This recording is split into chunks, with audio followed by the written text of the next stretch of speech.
شیزا نے تولیے میں لپٹے بالوں کو آزاد کیا تو وہ بکھر کر کمر پر جھولنے لگے۔ شام کے وقت میں خون کی گھلی ملی تھی، کمرے میں دبی دبی سے مغرب کی اذانیں سنائی دینے لگی تھیں۔ اس نے آگے بڑھ کر سوئچ بورڈ پر ہاتھ مارا تو لمحے بھر میں کمرہ روشنی میں نہا گیا۔ سردی کی خاموش شامیں ہر جانب یوں ہی بسیرا کیے رہتی تھیں۔ اس نے بھی لوشن ہاتھوں پر لگا کر چند پل مساج کیا اور جیسے ہی پرفیوم کی شیشی اٹھانے لگی اس کا فون بج اٹھا۔ اس نے شیشی وہیں رکھ کر سنگھار آئینے پر دھرے فون پر نگاہ ڈالی، لیکن پھر اگلے ہی لمحے اس کا سانس تک خشک ہو گیا تھا۔ ارحم بھائی کالنگ اسکرین پر جگمگا رہا تھا۔ اس نے پہلے تو گہرا سانس لے کر خود کو نارمل کیا، لیکن بے چینی اس کے رگوں پے میں سرایت کرنے لگی تھی۔ جانے کیوں ہر دفعہ ارحم کے بارے میں سوچ کر اسے اپنے چوری چھپے کچھ غلط کرنے کا احساس ہوتا تھا۔ اس نے انگلیاں آپس میں پھنسا کر کھولی تھی، یکا یک فون بج کر خود ہی خاموش ہو گیا۔ اس نے دل پر ہاتھ رکھ کر ایک سانس خارج کی، ایک دل تو کیا کہ فون اٹھا کر اس کی طبیعت صاف کر دے، لیکن پھر معاذ کی کہی بات یاد آ گئی۔ اس نے منع کیا تھا ارحم سے بات کرنے سے۔ اسی پل خاموش اسکرین پر جگمگاتا سا پیغام ابھرا تھا۔ اس نے لرزتے ہاتھوں سے پیغام کھولا۔ مجھے پتا ہے کہ کس کی شے پر مجھے اگنور کیا جا رہا ہے۔ شرافت سے کال ریسیو کرو شیزا، نہیں تو ماموں کے پاس تمہارے اسکرین شاٹس پہنچانا میرے بائیں ہاتھ کا کھیل ہوگا۔ اور اس کے اندر جیسے لمحے بھر ہی میں سب کچھ اتل پھتل ہو گیا تھا، یوں لگا گویا اسے بھرے بازار میں رسوا کر دیا گیا ہو۔ اسے خراب ہوتے دل کے ساتھ موبائل واپس رکھا تو ایک بار پھر سے اسکرین پر ارحم کالنگ جگمگانے لگا۔ خشک پڑتے حلق کے ساتھ اس نے زبان تر کی، لیکن جیسے ہی اس نے موبائل کی جانب ہاتھ بڑھایا، رابیل کمرے کا دروازہ کھول کر اندر داخل ہوئی۔ اس کے ہاتھ میں کچھ کتابیں تھیں اور وہ سیدھا اسی طرف آ گئی تھی۔ شیزا کا چہرہ اگلے ہی پل سفید پڑ گیا تھا۔ سب کچھ اتنی تیزی سے ہوا تھا کہ اسے فون اٹھا کر کال کاٹنا تک یاد نہیں رہا۔ رابیل نے سوالیہ نظروں سے پہلے اس کے سفید پڑتے چہرے کو دیکھا اور پھر اگلے ہی پل اس کے چہرے پر پھیلا وہ سوالیہ سا تاثر ڈھیلا پڑ گیا۔ کتابیں ایک جانب رکھ کر اس نے موبائل اٹھایا اور پھر سے شیزا کی جانب دیکھا۔ ان آنکھوں میں اب کے سوال نہیں تھا، اب وہاں محض سنجیدگی تھی، ایسی سنجیدگی جس نے شیزا کا رنگ ہی نچوڑ لیا تھا۔ رابیل تم پلیز غلط مت، لیکن اس نے اسے انگلی اپنے لبوں پر رکھ کر خاموش رہنے کا اشارہ کیا تھا۔ پھر اگلے ہی پل فون اٹھا کر کال ریسیو کی اور اسپیکر آن کر دیا۔ شیزا نے آنکھیں یکدم میچ لی تھی، اب تو کوئی راہ نہیں تھی رسوائی سے بچنے کی۔ اسے پہلے ہی رابیل کو بتا دینا چاہیے تھا، ہاں کم از کم وہ اس ذلت سے تو بچ جاتی جس سے ابھی ابھی اس کا پالا پڑا تھا۔ ہاں تو جناب نے میرا فون اٹھا ہی لیا، پہلے تمہاری بہن اور اب تم مجھے محض اس 2 ٹکے کے گنڈے کے لیے اگنور کر رہی ہو۔ آخر ایسا ہے کیا اس میں جو مجھ میں نہیں؟ اس کی محظوظ سی مکروہ آواز پر لمحے بھر کو رابیل نے شیزا کی جانب دیکھا تھا اور ان آنکھوں میں بہت کچھ چھپانے پر ایک گہرا شکوہ پنہاں تھا۔ شیزا کے ہاتھ لرزنے لگے تھے۔ اب میری بات دھیان سے سنو۔ لیکن اگلے ہی لمحے اب وہ مکروہ آواز بے حد کرخت ہو گئی تھی۔ میں اور ممی کل تمہارا انتظار کریں گے ہمارے گھر پر۔ اگر تم نہیں آئی تو پھر اس ساری ذلت کے لیے تیار رہنا جو اتنے عرصے میں تم نے مجھ سے تعلق رکھ کر اکٹھی کی ہے۔ اور ہاں، ایک آخری بات، اپنے اس گھنڈے کو اس بارے میں بتانے کی غلطی ہرگز مت کرنا شیزا، نہیں تو پھر انجام تمہارا اس سے کہیں زیادہ بھیانک کرنے والا ہوں میں۔ وہاں سے ٹھک فون رکھا گیا تو چند لمحے کمرے میں موت کی سی خاموشی پھیل گئی۔ رابیل نے فون آہستہ سے ٹیبل پر رکھا اور پھر پلٹ کر جیسے ہی دروازے کی طرف بڑھنے لگی، شیزا نے بے ساختہ اسے روک لیا، اب کہ وہ اس کی کوہنی سے لگے رو رہی تھی۔ رابیل پلیز میری بات سنو، یہ سب ایسا نہیں ہے رابیل، یہ سب ایسا ہرگز نہیں ہے جیسا دکھ رہا ہے، ایک دفعہ پلیز میری بات سن لو پلیز۔ اب وہ سسک رہی تھی۔ رابیل نے تلخی سے اس کا ہاتھ جھٹکا تھا، پھر گلابی آنکھوں سے اس کا سرخ پڑتا چہرہ دیکھا۔ شدید گریا کے باعث اس کی آنکھیں اور ناک سرخ ہو کر دہک رہی تھی۔ اب بھی مجھے نہ بتاؤ، میں اپنی تھوڑی ہوں تمہاری، میں تو تمہیں جج کروں گی نا، میں تمہیں تنہا کر دوں گی، جبھی تو تم نے مجھے بتایا نہیں۔ اور معاذ وہ اس سب کے بارے میں جانتا ہے، لیکن میں نہیں۔ وہ اس کے عمل پر نالاں نہیں تھی، وہ بس اس کے یہ سب چھپانے پر ہرٹ ہوئی تھی۔ شیزا نے آگے بڑھ کر اسے گلے لگایا۔ رابیل نے محسوس کیا کہ اس کا سارا وجود زلزلوں کی زد میں تھا۔ اس نے پھر بھی ہاتھ اٹھا کر اس کی پیٹھ نہیں تھپکی۔ اسے اس سے لمحے بھر ہی میں بہت سے شکوے ہو گئے تھے۔ میں نے معاذ بھائی کو بھی نہیں بتایا تھا رابیل، انہیں پتہ نہیں کیسے پتہ چل گیا اس سب کے بارے میں۔ پھر انہوں نے مجھ سے رابطہ کیا اور مجھے ارحم بھائی سے بات کرنے سے منع کر دیا کیونکہ وہ مجھے ہراساں کرنے لگے تھے۔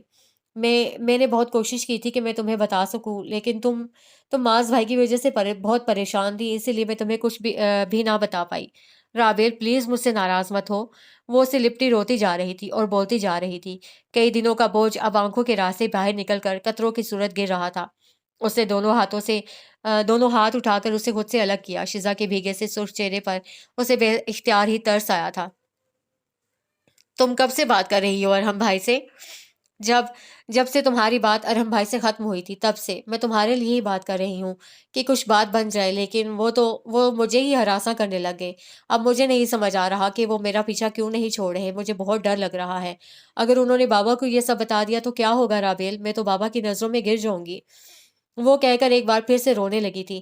اسے گہرا سانس لیا اور پھر اسے لا کر بیڈ پر بٹھایا، سائڈ ٹیبل پر رکھا پانی کا گلاس اس کی جانب بڑھایا تو اسے لرزتے ہاتھوں سے گلاس تھام لیا۔ خوف سے اس کا سارا رنگ نچڑ گیا تھا۔ پانی پیو اور ریلیکس ہو جاؤ، اور ہم جیسے لوگ اور کر بھی کیا سکتے ہیں سوائے اس گھٹیا پن کے؟ لیکن اگر پہلے پانی پیو تم۔ اور اس نے اگلے ہی لمحے پانی پی کر چند پل گہرے سانس لے کر خود کو آرام دہ کرنے کی کوشش کی تھی۔ کچھ نہیں ہوگا، ہم کچھ نہیں ہونے دیں گے۔ لیکن کیسے؟ انہیں کیسے روکیں گے ہم یہ سب کرنے سے؟ ہم بات کرنے جائیں گے اس سے۔ اس کی بات سن کر شیزا نے ناسمجھی سے اس کی جانب دیکھا تھا۔ کیا مطلب؟ مطلب یہ کہ وہ ہمیں بلانا چاہتا ہے نا اپنے گھر، تو ٹھیک ہے، ہم چلیں گے۔ میں بھی دیکھتی ہوں کہ کیا بکواس کرنی باقی رہ گئی ہے اس گھٹیا اور نیچ انسان کے پاس۔ لیکن رابی، مجھے معاذ بھائی نے ان سے بات تک کرنے سے منع کیا تھا۔ کجا یہ کہ ہم ان سے ملنے چلے جائیں۔ اگر انہیں پتہ چلا تو وہ بہت غصہ ہوں گے۔ معاذ کو بتائے گا کون؟ اور اس کی اگلی بات پر شیزا نے بے یقینی سے اس کی جانب دیکھا تھا۔ کیا مطلب؟ کیا ہم انہیں بتائے بغیر جائیں گے؟ جی، ہم کسی کو بھی نہیں بتائیں گے، ہم دونوں کافی ہیں وہاں تک جانے کے لیے۔ ویسے بھی پھپھو سے بات کرنی تھی میں نے۔ اچھا ہے نا کہ ان کے بیٹے نے خود ہی انوائٹ کر لیا ہمیں۔ لیکن رابیل، اسے کچھ ٹھیک نہیں لگ رہا تھا۔ یوں بتائے بغیر خود بات کرنے چلے جانا اسے کسی صورت بھی ٹھیک فیصلہ نہیں لگ رہا تھا۔ کچھ نہیں ہوگا شیزا، اس روز روز کے تماشے کو اب کے ختم ہو جانا چاہیے، بہت ہو گیا اب اس سارے قصے کو اختتام تک پہنچ جانا چاہیے۔ میں بھی دیکھوں کہ پپو کو آخر کون سی چیز نے ہمارے ساتھ یوں باندھ دیا ہے۔ ایسا کیا ہے جو وہ مجھ سے اپنے بیٹے کا رشتہ جوڑنے کے لیے ہر حد پار کرتی جا رہی ہیں؟ ہمیں ایک بار تو ان سے بات کرنی ہی ہے نا، تو پھر کل کیوں نہیں؟ وہ اب واقعی اس روز روز کے مسائل سے پریشان ہو گئی تھی۔ اسے اب کوئی واضح اور صاف اور واضح حل چاہیے تھا، اور اتنا انتہائی قدم وہ اٹھانے کا سوچتی بھی نہیں کہ لیکن پھپھو نے حد کر دی تھی۔ ہم دونوں ہیں نا، اگر ہم میں سے کوئی اکیلا وہاں جاتا تو مسئلہ ہوتا، ہم ساتھ جائیں گے۔ اور ویسے بھی وہ کہیں اور نہیں، پھپھو کے گھر ہی بلا رہا ہے۔ گھر سے زیادہ سیف جگہ اور کوئی نہیں ہو سکتی۔ وہ چند پل تو اسے دیکھتی رہی تھی، پھر لمحے بھر بعد ہی ہولے سے اس بات میں سر ہلا دیا تھا۔ وہ بھی اب اس روز روز کے خوف سے نجات چاہتی تھی۔ کیا اس کے بعد سب ٹھیک ہو جائے گا رابیل؟ اس کے سوال پر اسے گہرا سانس لیا تھا۔ یہ تو اسے خود بھی نہیں پتا تھا کہ اس کے بعد سب ٹھیک ہونا بھی تھا یا نہیں۔ ہم اپنی پوری کوشش کریں گے اس مسئلے کو حل کرنے کی شیزا، اور اگر ہم پھر بھی اس گتھی کو سلجھا نہیں پائے تو پھر بابا سے بات کیے بغیر کوئی چارہ نہیں رہ جائے گا۔ لیکن اس سے پہلے اس نے لمحے بھر کو اس کا ہاتھ تھاما تھا۔ ہمیں اپنی کوشش کرنی ہوگی شیزا، ہم یوں ہاتھ بھر ہاتھ دھر کر نہیں بیٹھ سکتے۔ اس کے کہنے پر شیزا نے اس بات میں سر ہلایا تھا۔ کیا کوئی اور راستہ رہ گیا تھا اس سب کا سامنا کرنے کے علاوہ؟ اگر اسے دوبارہ سے سر اٹھانا تھا تو اسے ارحم سے دو ٹوک بات کرنی ہی تھی۔ اسے رابیل کا فیصلہ آپ کے درست لگنے لگا تھا۔ کیا تم اب بھی ناراض ہو مجھ سے؟ کچھ پل بعد اس کی کمزور سی آواز پر رابیل نے اس کی جانب دیکھا تو اس نے جلدی سے نگاہ چرائی۔ کیوں نہیں بتایا تم نے مجھے سب کے بارے میں؟ وہ اب بھی اتنی ہی سنجیدہ تھی۔ اس نے تھوک نگل کر اپنا حلق تر کیا، پھر چہرہ اٹھا کر اسے دیکھا۔ مجھے لگا تھا کہ تم مجھے جج کرو گی۔ اور کیوں لگا تمہیں ایسا؟ کیا میں نے پہلے کبھی تمہیں جج کیا تھا؟ پہلے کی بات اور تھی رابیل، پہلے تم میرے جیسی ہی تھیں۔ ہم میں پہلے زیادہ فرق نہیں تھا، لیکن اب ہمارے درمیان فرق کی ایک بہت بڑی لکیر کھینچی ہوئی ہے۔ اب تم ایک حجابی لڑکی ہو، تم ایک نیک لڑکی ہو، میں تم جتنی نیک نہیں ہوں، اور جو بھی مجھ سے زیادہ نیک ہوگا مجھے اس سے ڈر لگے گا۔ وہ اس کی بات پر لمحے بھر کو حیران ہوئی تھی۔ تم نے خود ہی سوچ کر خود ہی فیصلہ بھی کر لیا، بہت اچھے۔ لیکن ماس اسے یوں بلا جھجک سب بتا کر تمہیں جج ہونے کا ڈر نہیں تھا؟ نہیں۔ اس کے برجستہ سے جواب پر وہ چند پل ایک بار پھر سے حیران ہوئی تھی۔ کیوں؟ بس پتہ نہیں مجھے کیوں لگتا تھا کہ وہ مجھے جج نہیں کریں گے۔ اور رابیل، انہوں نے مجھے جج کیا بھی نہیں۔ میں ان کے پاس اپنا مسئلہ لے کر گئی تو بغیر کسی فضول گفتگو کے انہوں نے انتہائی سبھاؤ سے سوال کیے اور میری پریشانی اپنے سر لے لی۔ مجھے اندازہ بھی نہیں تھا کہ وہ اتنی آسانی سے مجھے شرمندہ کیے بغیر سمجھا کر واپس گھر بھیج دیں گے۔ وہ واقعی انسان کہلانے کے لائق ہیں۔ وہ اگر منہ توڑ کر ہاتھ میں رکھنا جانتے ہیں تو وہ احترام کرنا بھی جانتے ہیں۔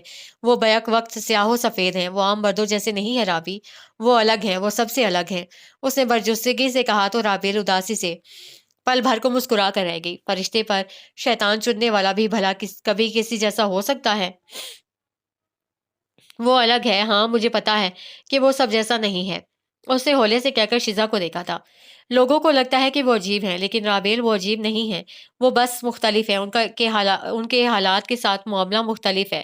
وہ مسائل سے کسی اور طرح سے نپٹتے ہیں، وہ چیزوں کو ہماری طرح نہیں دیکھتے، وہ حالات کو ان کے پس منظر میں دیکھنے کے عادی ہیں۔ پتہ ہے جب انہیں پہلی دفعہ مجھ پر شک ہوا تھا تو وہ اس شک کو جھٹک نہیں پائے تھے، بلکہ انہوں نے آخر تک اپنے شک کا پیچھا کیا اور جان لیا کہ ارحم بھائی مجھے تنگ کر رہے ہیں۔ وہ بہت چھوٹی باتوں سے بھی نگاہ نہیں پھیرتے رابعہ، تم نگاہیں جھکاؤ یا اٹھاؤ وہ تمہاری ہر جنبش سے مطلب اخذ کریں گے۔ اور جانتی ہو، وہ جو گردن ترچھی کیے اس کی باتیں سن رہی تھی، اس کے رکنے پر سیدھی ہو بیٹھی۔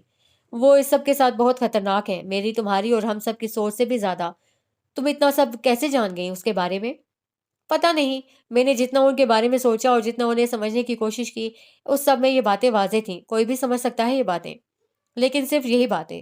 رابیل نے مسکرا کر کہنے پر شزا کے ابرو ناسمجھی سے سکڑے تھے، وہ اٹھ کھڑی ہوئی، آگے بڑھ کر سنگھار آئینے پر رکھی کتابیں اٹھا کر شزا کے ساتھ بیڈ پر رکھی، پھر اسے دیکھا۔ کیا اسے تمہیں کبھی بتایا کہ وہ ارحم کے ساتھ کیا کرنے والا ہے؟ اور وہ یکدم اس کے سوال پر چونکی تھی، آنکھیں پھیلا کر اسے دیکھا۔ نہیں، ایسا ہی ہے۔ مجھے تمہاری بات سمجھ نہیں آئی رابی، کیا مطلب؟ مطلب یہ شزا عابد کہ وہ یہ سب باتیں لوگوں پر خود واضح کرتا ہے، یہی باتیں کہ وہ الگ ہے، وہ سب جیسا نہیں، اسے پتا ہے کہ وہ کیا ہے۔ وہ پہلا تاثر یہی دیتا ہے کہ وہ باریک بین ہے، آپ اس کی نگاہوں سے نہیں بچ سکتے۔ اس سب کے بعد ہم جیسے بے وقوف لوگ اپنا آپ اگل کر اس کے سامنے رکھ دیتے ہیں، کیونکہ ہمیں لگتا ہے کہ وہ جلد یا بدیر ہمارے بارے میں جان ہی جائے گا۔ لیکن جانتی ہو شزا، وہ جو اس کے سامنے جھکی ہوئی تھی سیدھی اٹھ کھڑی ہوئی، کھڑکی سے باہر بہتی خنک ہوا میں بہت سے ایام کی ساتیں شامل ہونے لگی تھیں۔ اس سے آگے وہ ہمیں کبھی کبھی نہیں بتاتا کہ وہ کیا کرنے والا ہے۔ کیا اس نے تمہارے پوچھنے پر تمہیں بتایا کہ ارحم کے ساتھ کیا کرنے والا ہے؟ اور آپ کی شزا کو معاذ سے کی گئی پچھلی باتیں یاد آ رہی تھیں، واقعی اسے کبھی اسے نہیں بتایا تھا کہ وہ اس کے ساتھ کیا کرنے والا تھا۔ ہم اسے اتنا ہی جانتے ہیں جتنا وہ چاہتا ہے، اسے آگے نہ میں جانتی ہوں اور نہ تم۔ اس نے ہم دونوں کو بہت جگہ جگہ بے وقوف بنایا ہے شزا، مجھے بس اس کا ادراک بعد میں ہوا تھا۔ اس نے اس کا گال تبکا اور بھائی کی جانب بڑھنے لگی تھی کہ اس کی آواز پر ٹھہر گئی۔ انہوں نے مجھے بے وقوف بنایا؟ میں پوچھ لوں گی ان سے، کتنے بدتمیز ہیں وہ۔ اسے یکدم ہی ڈھیر سارا رونا آیا تھا اپنی بے وقوفی پر۔ وہ اتنے آرام سے اسے پاگل بناتا رہا اور وہ بنتی رہی۔ رابیل اس کے حیران ہو کر کہنے پر بے ساختہ ہنس پڑی تھی۔ جانتی ہو جب پوچھو گی تو وہ کیا جواب دے گا وہ؟ اس نے پرشکوہ نگاہوں سے رابیل کو دیکھا تھا۔ وہ دروازہ کھولے باہر نکلنے ہی والی تھی، پھر ہلکا سا اس کی جانب گھومی، کندھے اچکا کر یوں انجان بن جائے گا کہ تم دیکھتی رہ جاؤ گی۔ تایا اور میں یوں ہی تو اسے جنگلی خر نہیں کہتے۔ یہ کہا اور مسکراہٹ دباتی باہر نکل گئی۔ شزا اب تک صدمے میں گھری بند دروازے کو تک رہی تھی، اسے بالکل بھی اندازہ نہیں تھا کہ وہ یوں بے وقوف بنائی جائے گی۔ معاذ بھائی، اسے ضبط سے دانت کچکچائے تھے، اور دوسری جانب وہ جنگلی خر رات کے سناٹے میں خاموشی سے سڑک پر چل رہا تھا۔ ریسٹورنٹ بند کرنے کے بعد اب وہ گھر کی جانب رواں تھا۔ راستے میں بہت سی دکانوں کے شٹر گرائے جا چکے تھے اور کچھ دکاندار اپنی دکانیں بند کر ہی رہے تھے۔ اس نے جیب میں ہاتھ ارسے اور خاموشی سے گھر کو جاتی گلی میں مڑ گیا۔ گھر میں داخل ہو کر اس نے لاؤنج کی بتی روشن کی۔ آج وقار اپنے کسی دوست کی جانب گئے ہوئے تھے، اسی لیے گھر یوں سنسان پڑا تھا۔ جیکٹ اتار کر اسے صوفے پر ڈالی اور پھر شاور لینے کمرے کی جانب بڑھ گیا۔ کچھ ہی پل بعد وہ واپس پلٹا تو اب کہ اس نے ٹرٹل نیک سویٹر کے ساتھ بلیو جینز پہن رکھی تھی، دھلے بال ایک جانب جمائے، وہ صاف ستھرا اور سلجھا ہوا لگتا تھا۔ پھر تھوک نگل کر نگاہ الماری کے اوپر رکھی اس گرد سے اٹی کتاب کی جانب اٹھائی۔ کچھ دیر پہلے کی بے نیازی انکا ہو گئی، کچھ باقی رہ گیا تھا تو گلٹ اور بہت سی سیاہی۔ اس نے خشک لبوں پر زبان پھیری اور پھر آگے بڑھ کر اس کتاب کو اٹھا لیا۔ اس پر بہت مٹی تھی۔ وہ بیڈ تک چلتا آیا، پھر سائڈ ٹیبل پر رکھا کپڑا اس کتاب پر پھیرا۔ اس کا پرانا سا سیاہ کور نمایاں ہونے لگا تھا، بہت سے زمانوں کی داستانیں اور بہت سی بستیوں کا انجام اپنے اندر سمیٹے۔ وہ کتاب بے حد مقدس تھی، کوئی اسے پڑھتا تو خود بھی امر ہو جاتا، جو اسے چھوڑتا تو جہنم کی اتھاہ گہرائیوں میں چھوڑ دیا جاتا۔ استغفر اللہ۔ چند پل حالی حالی نگاہوں سے اسے تکنے کے بعد اس نے آہستہ سے اس کا دروازہ کھولا تھا۔ لمحے بھر کو سارا کمرہ ایک میٹھی سی خوشبو کی لپیٹ میں آ گیا۔ کتاب سے پھوٹتی سکینت اب اس کمرے کے در و دیوار میں اترنے لگی تھی، خوشبو اب کے سنہری روشنی بن کر اس کے آس پاس تحلیل ہونے لگی تھی۔ اس نے گہرا سانس لے کر اس سکون دیتی مہک کو سانس کے ساتھ اندر اتارا۔ وہ مہک حبیبہ کے لمس کی مہک تھی، یہ ان کا قرآن تھا۔ وہ ساری زندگی اسی قرآن سے پڑھا کرتی تھی، پھر بھلا ایسے کیسے ہو سکتا تھا کہ یہ قرآن ان کا لمس بھول جاتا؟ اس سے صرف انہی کے لمس کی مہک اٹھ رہی تھی۔ حالانکہ ایک عرصے تک معاذ نے بھی اسی قرآن سے پڑھا تھا، لیکن چونکہ وہ اس قرآن کو بھول گیا تھا تو قرآن نے بھی اسے بھلا دیا تھا۔ آپ قرآن کو توجہ نہیں دیں گے تو وہ بھی اپنے دروازے آپ پر بند کر لے گا۔ آپ اس کی آیات کو یاد نہیں رکھیں گے تو وہ بھی آپ کو بھول جائے گا۔ استغفر اللہ۔ اس کا قرآن اسے بھول گیا تھا۔ اسے اپنے دل میں وہ دوبارہ جگہ دینے کے لیے اسے اپنے اندر کندان سیاہی کو نوچ کر باہر نکالنا تھا، کیونکہ یہ قرآن یہ تو کسی سیاہ دل میں داخل نہیں ہوتا۔ مقدس کتابوں کا بوجھ اٹھانے کے لیے انسان کو بہت محنت کرنی پڑتی ہے۔ اسے بھی ایک بار پھر سے خود پر بہت محنت کرنی تھی۔ الف لام میم، یہ وہ کتاب ہے جس میں کوئی شک نہیں، اور وہ انہی لفظوں پر ٹھہر گیا تھا۔ یہ کتاب شک سے پاک تھی۔ یہ انسان کو بھی شک و شبہ سے پاک کر دیا کرتی تھی۔ اس کی ذات میں پڑی دراڑیں اب کے بھرنے لگی تھیں۔ خاموش کھڑے گھر میں ایک لڑکا اپنے کمرے کے بیڈ پر بیٹھا، گردن جھکائے، نہ آنکھیں لیے ان جانے پہچانے لفظوں کو پڑھنے کی صحیح کر رہا تھا۔ لیکن عجیب بات پتہ ہے کیا تھی؟ وہ ان لفظوں کو نہیں بلکہ وہ لفظ اسے پڑھ رہے تھے۔ وہ انہیں پڑھ کر جان رہا تھا کہ وہ کیا تھا، کیا بن گیا تھا اور کیا بننے جا رہا تھا۔ کیا کبھی تم نے ایسی کوئی کتاب پڑھی ہے؟ اتنی شفاف اور اتنی مقدس! ہدی للمتقین، ہدایت ہے ڈرنے والوں کے لیے۔ اور قرآن کو تھامے اس کے ہاتھ لمحے بھر کو لرز کر رہ گئے تھے۔ اسے لگا تھا کہ وہ کبھی ہدایت یافتہ لوگوں میں شامل نہیں ہو پائے گا۔ اسے لگا تھا کہ وہ اسے کھو چکا ہے تو کبھی پا نہیں سکے گا۔ لیکن یہ کتاب، یہ تو کچھ اور ہی کہہ رہی تھی۔ یہ کتاب امید دلایا کرتی تھی، انسان کو نا امیدی کی گہری سیاہ جہنم سے نکالا کرتی تھی۔ ہاں، وہ ایسی ہی ایک کتاب تھی، اس کی زندگی کی کتاب۔ اس کتاب کو دوبارہ پانے کے لیے اسے اس بڑے دن سے ڈرنا ہوگا، اسے اس دن کو بنانے والے سے ڈرنا ہوگا، وہ جو اپنی زندگی بے لگام ہو کر اس کے خوف کے بنا گزارتا آیا تھا۔ ہاں، اسے اب یہ روش ترک کرنی ہوگی۔ اگر جو اس نے اس قرآن کو دوبارہ پانا ہے تو اسے اپنی پچھلی زندگی سے نکلنا ہوگا۔ انسان دو دلوں کے ساتھ زندہ نہیں رہ سکتا، اسے بھی کسی ایک دل کا انتخاب کرنا ہوگا۔ آگے کے لفظ اب کے وہ ہولے سے ہل ہل کر روانی سے پڑھنے لگا تھا۔ وہ چند لمحوں کا فیصلہ تھا۔ اس نے یہ فیصلہ کچھ ہی پل میں کر لیا تھا۔ ساری زندگی اس ایک لمحے سے ڈرتا آیا تھا، وہ اس کتاب کو دوبارہ کھول کر پڑھنے والے لمحے سے۔ لیکن وہ لمحہ آیا اور گزر گیا۔ اس قرآن نے اسے خوفزدہ نہیں کیا تھا، اسے نا امید نہیں کیا تھا۔ وہ امید تھمانے والی کتاب تھی۔ وہ اس جیسے بنجر اور سیاہ دل رکھنے والے کو یوں کیسے دھتکار سکتی تھی؟ دور رس دیکھنے پر اب صرف یہی نظر آتا تھا کہ ایک لڑکا بہت مدھم آواز میں کچھ پڑھ رہا ہے۔ اسے یہ لفظ یاد تھے، اسے بس ذرا سی محنت کی ضرورت تھی۔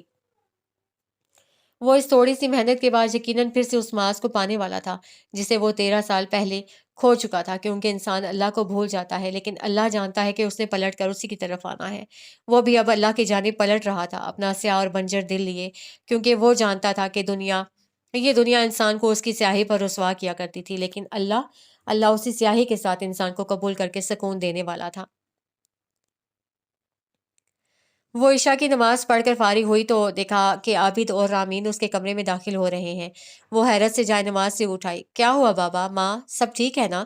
وہ گو مگو کسی کیفیت میں پاس چلی آئی تھی۔ عابد نے مسکرا کر کمرے میں ایک جانب رکھی کرسی کھینچی اور پھر بیڈ کے قریب لے آئے۔ رامین نے اسے دونوں کندھوں سے تھام کر بیڈ پر بٹھایا تھا اور پھر خود بھی اس کے ساتھ ہی بیٹھ گئیں۔ اس نے لمحے بھر کو گاہے بگاہے ان کے سنجیدہ چہروں پر نگاہ ڈالی تھی۔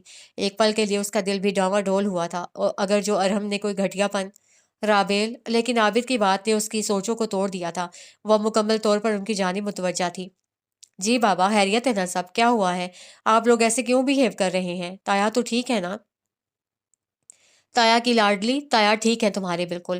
انفیکٹ ہم انہی کا مدعا رکھنے آئے ہیں تمہارے سامنے۔ کیسا مدعا؟ کیا مطلب؟ اس نے ناسمجھی سے انہیں دیکھ کر ماں کی جانب دیکھا تھا۔ عابد کھنکھار کر ذرا آگے ہو بیٹھے، پھر نرمی سے اس کے دونوں ہاتھ تھامے، مسکرا کر اس کے چہرے کو دیکھا۔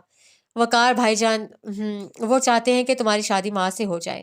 چند لمحے لگے تھے اسے بات سمجھنے میں، اور بات سمجھ آتے ہی اس کے چہرے پر ایک سوالیہ سا تاثر پھیل گیا تھا۔ وہ چاہتے ہیں کہ تمہاری اور معاذ کی شادی اسی سال میں ہو جائے، اور ان کے جلدی سے بات مکمل کرنے پر اب کہ وہ حیرت سے آنکھیں پھیلائے کبھی رامین کو دیکھتی تھی تو کبھی عابد کو۔ لیکن میری تو پڑھائی ابھی شروع ہی نہیں ہوئی ہے، اور نہ میں اتنی بڑی ہوں، پھر کیسے ہو سکتی ہے شادی؟ اسے سمجھ نہیں آیا کہ اتنی اجرت میں مزید کیا تعویل ان کے سامنے رکھی جا سکتی ہے، اسی لیے جلدی میں جو سمجھ آیا بول دیا۔ لیکن اس کے برعکس عابد اور رامین بہت پرسکون تھے۔ وہ شاید پہلے سے یہ سب طے کر کے ہی اس کے پاس آئے تھے۔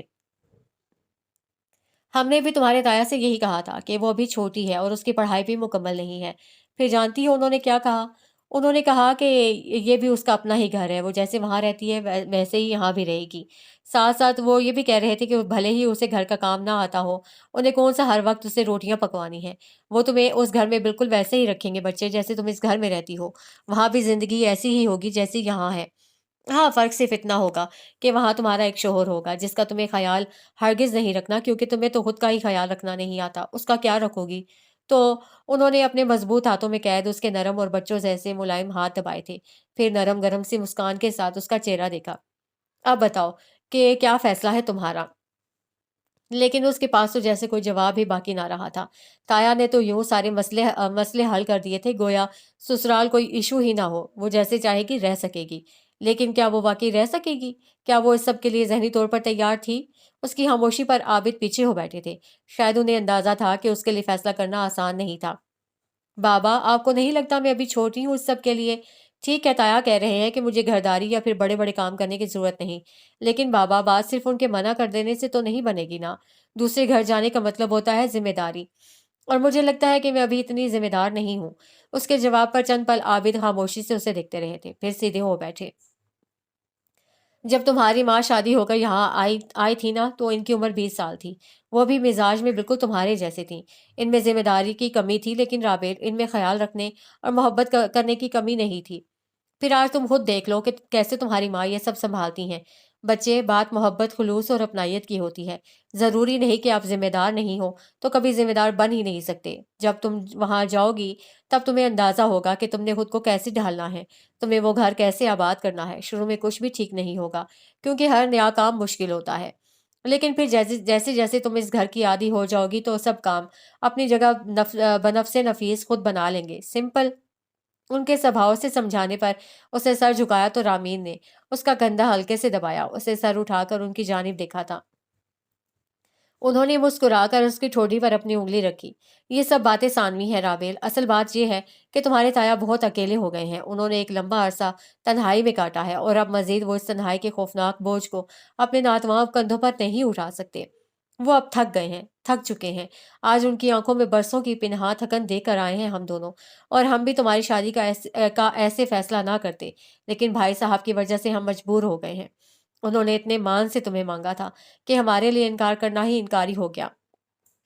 وہ اب عمر کے اس آخری حصے میں تمہیں اپنے قریب دیکھنا چاہتے، اور مجھے پتا ہے کہ تم نکمی ہو، پھوہڑ ہو، گھرداری کیا تمہیں تو اپنا آپ تک سنبھالنا نہیں آتا۔ لیکن مجھے اتنا پتا ہے کہ تم اپنے تایا کا بہت خیال رکھو گی، تم انہیں تنہا نہیں کرو گی۔ اور اب اس کے پاس کوئی جواب باقی نہیں رہا تھا۔ کیا کوئی جواب باقی رہ گیا تھا؟ کیا وہ اب انکار کر سکتی تھی؟ ہم تمہیں مجبور نہیں کریں گے بیٹا، لیکن بیٹا اچھے سے سوچ لو اس بارے میں۔ آپ ہی نے کہہ کر اسے مزید آسانی فراہم کی تھی، لیکن وہ کشمکش میں پڑ گئی تھی۔ ایک جانب تایا تھے تو دوسری جانب وہ خود۔ ماں سے تو کوئی مسئلہ نہیں نا تمہیں؟ رامین کے یکدم پوچھنے پر اسے ہلکے سے مسکرا کر انہیں دیکھا تھا۔ نہیں ماں، اس سے تو کوئی مسئلہ نہیں۔ پھر کوئی اور ایشو، کوئی اور بات جو تنگ کر رہی ہو تمہیں؟ عابد کے پوچھنے پر اسے گہرا سانس لیا، پھر سیدھی ہو بیٹھی۔ کیا آپ لوگ راضی ہیں اس شادی کے لیے؟ ہاں بیٹا، اگر ہم راضی نہ ہوتے تو کیا تم سے بات کرنے آتے؟ اور اب اس کا آخری شبہ بھی جاتا رہا تھا، اس کے پاس اب حامی بھرنے کے علاوہ کوئی راہ نہیں تھی۔ ٹھیک ہے بابا، پھر جیسے آپ لوگوں کی مرضی۔ اس کے اس طرح سے حامی بھرنے پر عابد چند پل تو اسے دیکھتے رہے، پھر اٹھ کر اس کے سر پر ہاتھ رکھا۔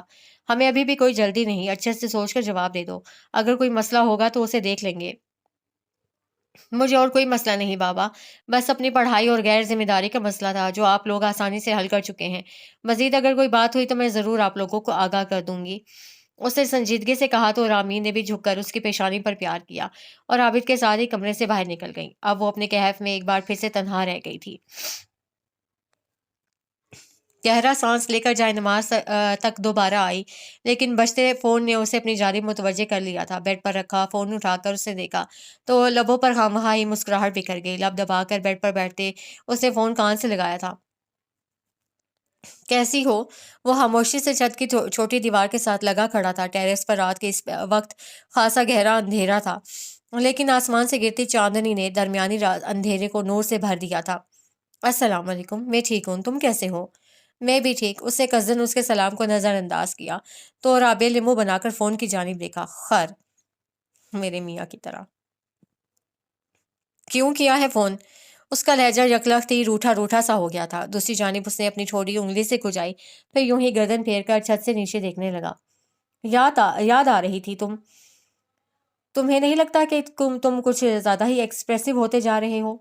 میں ہمیشہ سے ہی ایکسپریسو تھا، لیکن مجھے تو لگتا تھا کہ تم انتہائی خڑوس اور روکھے سے ہو۔ یہ بھی ہوں، لیکن اس کا مطلب یہ نہیں کہ آپ خڑوس اور روکھے ہونے کے ساتھ ساتھ ایکسپریسو نہیں ہو سکتے۔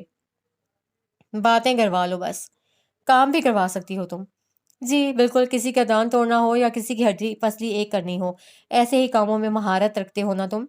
اس کے میٹھے سے طنز پر دوسری جانب اس کی تیوری چڑھی تھی۔ بگڑے تاثرات کے ساتھ اسے گہرا سانس لے کر ماتھے پر گرے بال پیچھے کیے۔ تم نے کب سے اتنے طنز کرنا سیکھ لی ہے محترمہ؟ طنز کب کیا ہے میں نے؟ حقیقت بتا رہی ہوں تمہیں۔ جیسے مجھے تو حقیقت پتہ ہی نہیں ہے نا۔ جب تمہیں پتہ ہی ہے تو فون کیوں کیا تھا مجھے؟ اور وہ بھی آج اسے موت کی حد تک زج کر دینا چاہتی تھی، کیونکہ وہ ایسے بگڑتا ہوا بہت اچھا لگتا تھا، بالکل بچوں جیسا۔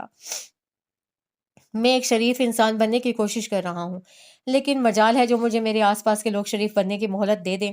گھر پر بابا طنز کرتے رہتے ہیں، ریسٹورنٹ میں فیصل، حویلی میں سلطان، اور آپ فون پر تم۔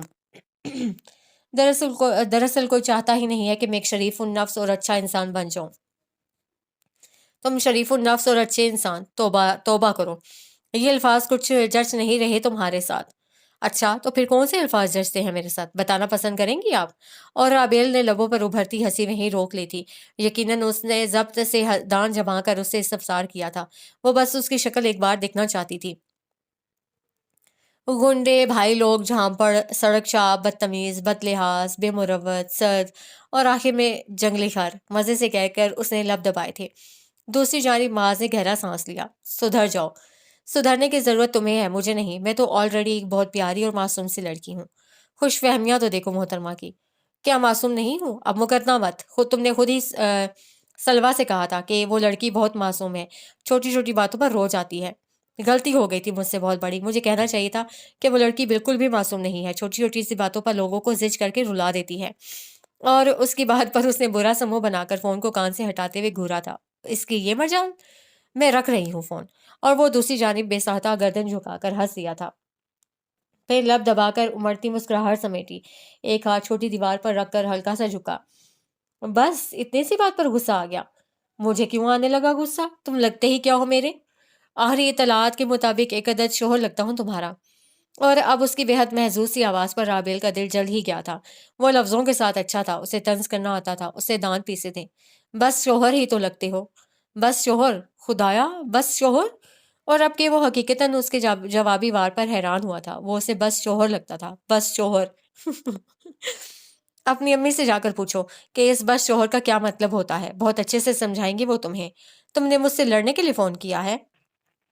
اور اس کے سامنے ہارنے کے ڈر سے اس نے بات ہی پلٹ دی تھی۔ اس سے پہلے کہ مزید لڑائی ہوتی، وہ اس بحث کو یہیں روک دینا چاہتی تھی، کیونکہ وہ جانتی تھی کہ وہ اس سے جیت نہیں سکتی۔ نہیں، مجھے تو تمہاری یاد آ رہی تھی۔ جھوٹ ہے یہ بھی، اگر یاد آ رہی ہوتی تو تم اتنی دل جلی باتیں کر کے میرا دل نہیں جلاتے، لیکن تمہیں کیا، تم تو بس لفظوں کی گولہ باری سے کام رکھتے ہو۔ میں ایک شریف انسان کی طرح معافی مانگ لیتا ہوں، اور تم ایک شریف انسان کی بیوی ہونے کی حیثیت سے مجھے معاف کر دو۔ اور اگر میں معاف نہ کروں تو؟ یوں ہی ٹھوڑی اٹھا کر مان سے پوچھا تو وہ ہولے سے مسکرا دیا۔ تو میری مجال کہ دوبارہ تمہارے سامنے بات کر سکوں؟ اور اب کہ وہ یکدم ہی ہنستی تھی، اس کی ہنسی سن کر لمحے بھر کو معاذ نے مسکرا کر سر جھٹکا تھا۔ مجھے یقین نہیں آ رہا معاذ کہ تم وہی ہو جو کسی سے ایک بات کے بعد دوسری بات تک نہیں کیا کرتے تھے۔ اتنے کم دنوں میں تم کیسے بدل سکتے ہو؟ یا پھر یوں کہنا چاہیے کہ میری صحبت میں رہ کر تم اچھے انسان بنتے جا رہے ہو۔ ہر دفعہ کیا تمہارا کریڈٹ لینا ضروری ہے؟ بالکل، کیونکہ جو تمہارا ہے وہ میرا ہے، اور لیکن جو میرا ہے وہ صرف میرا ہی ہے۔ وہ ایک بار پھر سے اس کی عجیب و غریب منطق پر ہنس پڑا تھا۔ کیا کرے وہ اس لڑکی کا؟ زندگی میں جتنی سنجیدگی درکار تھی وہ اس سے کہیں زیادہ غیر سنجیدہ تھی۔ شاید یہی وجہ تھی کہ وہ آج بھی معصوم صبح کی مانند تر و تازہ تھی۔ اس کی تازگی اور شگفتگی اسی لیے باقی تھی کیونکہ وہ بلا وجہ خود پر سنجیدگی اور بردباری کا خول نہیں چڑھایا کرتی تھی۔ وہ جو نہیں تھی وہ بننے کی کوشش میں خود کو مضحکہ خیز نہیں بنایا کرتی تھی۔ اور معاذ کو شاید اپنی زندگی میں ایسے ہی کسی انسان کی ضرورت تھی، ہر پیچیدگی سے پاک اور سیدھے سے انسان کی۔ الجھے ہوئے لوگوں کی موجودگی اس کے لیے پہلے ہی بہت سے مسائل کھڑے کر چکی تھی۔